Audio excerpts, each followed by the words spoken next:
4. We're going to jump right in to our predictions for the first week of Season 4. Now, we got a couple matches that start tomorrow, and then we have a bunch on Saturday and Sunday, as you can see, just going down through here. So we're just gonna roll through them. It's always tough. Week one. Some of these teams are extremely different than they were last year. Some of them retain most of their core. Some have a couple different pieces coming in and out. Dallas has been completely revamped.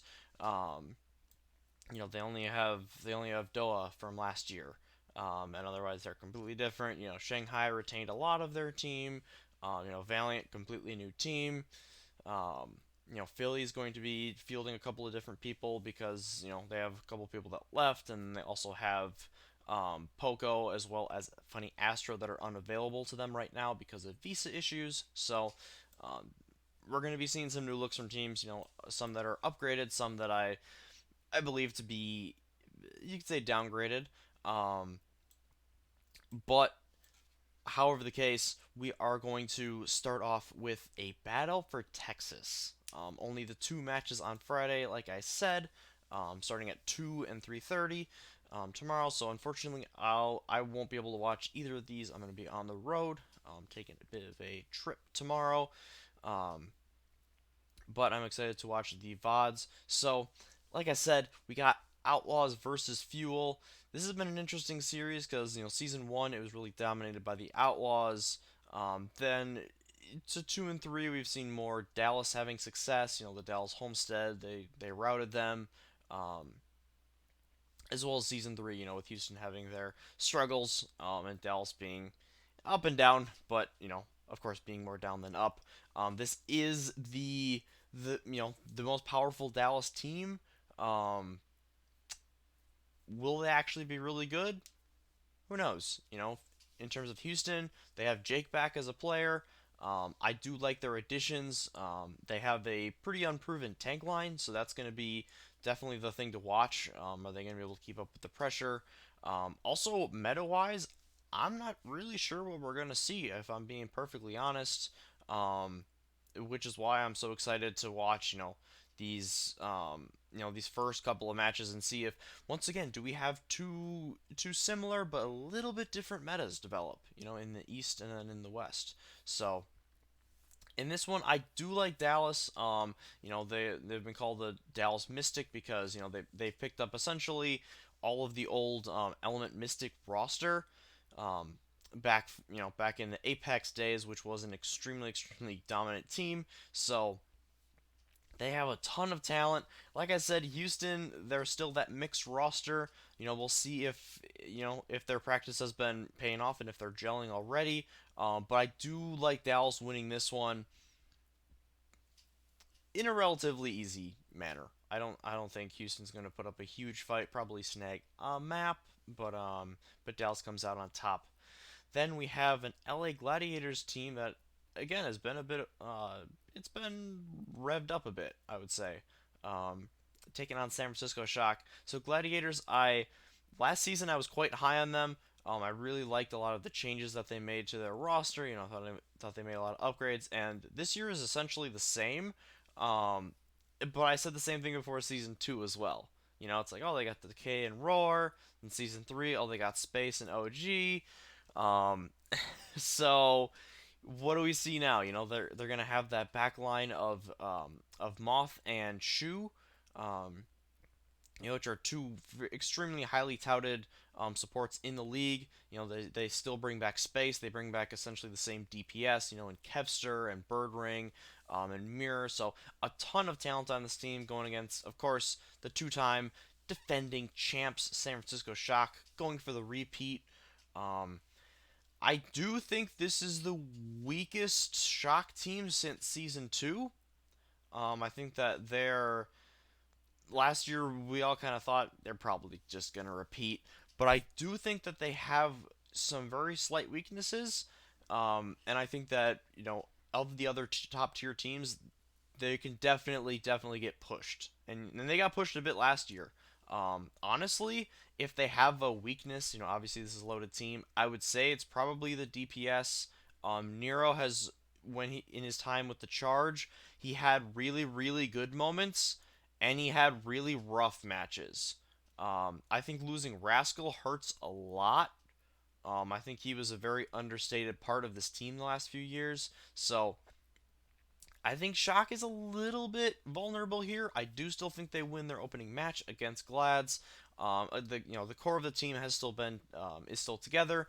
They lost Moth, which is a significant loss, but they did get FD God, who is extremely good as well. So I don't think they're going to lose too much there. Obviously that same tank line is still there, so still should be the favorites going into the year. I don't think they will three-peat. Um, but they're still going to, they're definitely going to compete for it, and I wouldn't be shocked if they did, oh God, pun not intended, if they did go for the three-peat. But like I said, I think they get off to a good start here and take down Gladiators, unfortunately for me. Next, we got Charge and Dragons. Charge are a little bit of a hard team to read for me. Shanghai, I think, is going to be about as dominant as they were last year. They have the MVP in Fleta. A couple of changes in the tank line, but this team is still loaded to the brim with talent. So I got them taking down the Charge in a relatively close one. Then we have the completely new look LA Valiant against the Chengdu Hunters. I'm gonna go with the Hunters in this one. I haven't seen too much gameplay of the new Valiant roster. I know a lot of people, it's tough because myself and a lot of other people, really didn't like the way the Valiant handled, the sale of their team and then the move to the APAC region. Just dumping their players, coaches, stuff like that. But at the same time, you don't want to the new players on their team. They didn't do anything wrong necessarily. They've been grinding for their chance as well. So it's great to see these guys get their chance, and I'm not rooting against them. It's just like, this, the org is kind of slimy. But again, you can't take that out on the players. They're just trying to, be the best out here, compete against the best, hone their skills as much as they can. So I do think Chengdu's going to take this one though.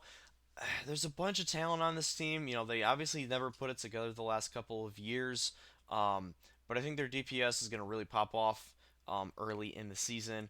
And if they get off to a good start, maybe they can stick around that mid tier of the East region. Then we got Philly taking on Seoul. Again, Philly a little bit in flux. I really liked a lot of their pickups. I thought that this was their most stacked team yet. However, I can't really overstate losing Funny Astro. They are going, he's being, at least temporarily replaced by Toby, who is obviously a super veteran player, has been around for ever. And he's a good player, but Funny Astro, I mean, I thought was the second or best Lucio, and even generally main support in the league last year. So it's going to be interesting to see how Philly kind of bounces back from this. Obviously, Seoul, they made it to the Final Four last year, had a really good season, but were mega inconsistent in the playoffs, losing a bunch of matches that they probably shouldn't have. But I think they get up for match number one, and I think Seoul takes it. Just because, like I said, with the couple of plugins from Philly, it makes me nervous. As you can see on the screen right here, they are doing encores this year. So essentially, it will air live this matchup at 7, and then they'll show it again at 11:30. So for the people who aren't early risers, you'll get a chance to catch it as if it was live again, if that makes sense. Then we got the Battle of Canada once again. Toronto Defiant taking on Vancouver Titans. So again, Toronto, they changed up a good amount of their roster. Vancouver definitely some changes as well after their tumultuous season 3. I like Vancouver in this one. I think they win a close one. Like I said, two teams that had a pretty abysmal seasons last year. I think it's close. I think we see some growing pains from both sides, but I do like Vancouver. I'm not a huge fan of the way that the Defiant have put together their roster, if I'm being completely honest. And for time, I won't go into it, but I got Vancouver in a close one. Then we got Atlanta Reign taking on Florida Mayhem. Couple of couple of interesting teams. I like Florida in this one. I think they're going to be really good again this year. I think they're going to push top six. Atlanta could be very good. I have questions. They're kind of a wait and see mode for me, to be perfectly honest. So I got Florida winning this one pretty handily. Then you got Dallas taking on LA. So this will be the second match of the year for both of these teams, and I'm gonna take the Gladiators. I fell into this trap last year. I was like, I put them at what 4 or 5 in my power rankings to start the year. I was like, man, this is it. This year should be even more so. There should be no reason why this team isn't in the top 5 overall, to be perfectly honest. And while Dallas has a bunch of talent, I'm gonna take the Gladiators in this one. You know, I think with their best main tank yet, synergizing with Space. Space, they do have that mixed roster, but Space is extremely good at playing with those mixed rosters, as is Moth, with his time in San Francisco. So this team, it feels like it's been perfectly blended together. Again, we said similar things in season 3, but I do think that they're going to do great things this year and take down Dallas in a close one. Then you got the Charge taking on Dynasty. And I think coming off a nice little win, Dynasty will lose this one. Um, Again, Charge had dominant moments last season. Obviously, they've lost a couple of their players. Nero was one that got significant playing time seasons 2 and 3. That is off the team now, but they do retain a lot of that core. And I think that, again, we're going to see some of those. Wait, which soul is this? Side note, it will be fun to see Sabiolbi get in there if he does.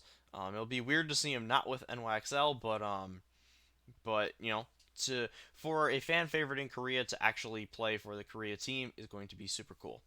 Um, then Chengdu Hunters take on Shanghai Dragons. Gonna go Dragons this one. Again, they should be the team to beat in the East. You could also make the case for Philly, but last time we saw these teams, Philly was getting absolutely mopped up in the Final Four, and I understand it's a new season, but with rosters that are relatively similar, we can use that to judge.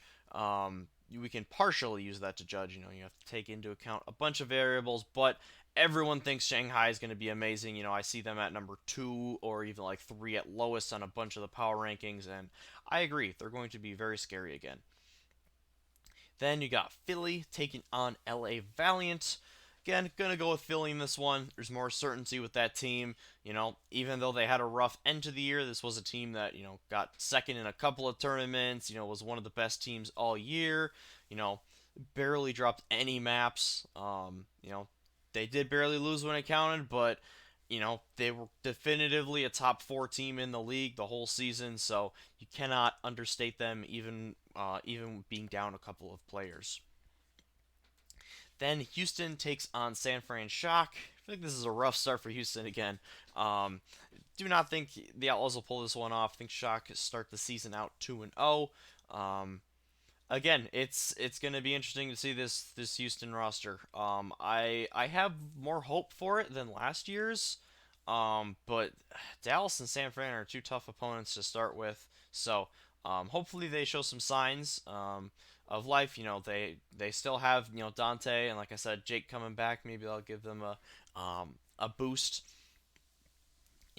But again, it's the defending champs. I think San Francisco takes it relatively easily. Hopefully, we just get some bright spots for Houston for their sake.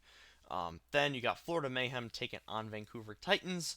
Gonna go with Florida in this one. Like I said, they should be one of the top teams in the West. I would probably put them at like 4-ish for the Western teams, with the ability to maybe go 3 or even 2.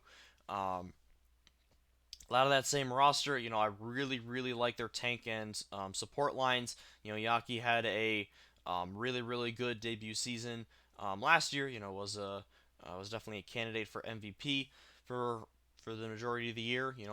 They got they got all the way to the finals in the Melee last time, so we'll see if they get off to a good start again. Again, Vancouver, we'll see. I don't see them as a contender right away, though. So this is a bit of a mismatch. Florida takes it with relative ease. And then we got Toronto taking on Atlanta. That one, again, going to go with Atlanta. Toronto and Vancouver and Houston all fall into the same category for me, where it's like, it's a new season. Who knows? They could be really good. But I have to see. I have to see to believe a bit with them, based on their rosters, their previous success, the teams that they're facing.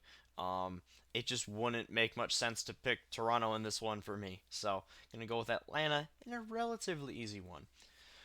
So as you can see, we got a lot of matches this week.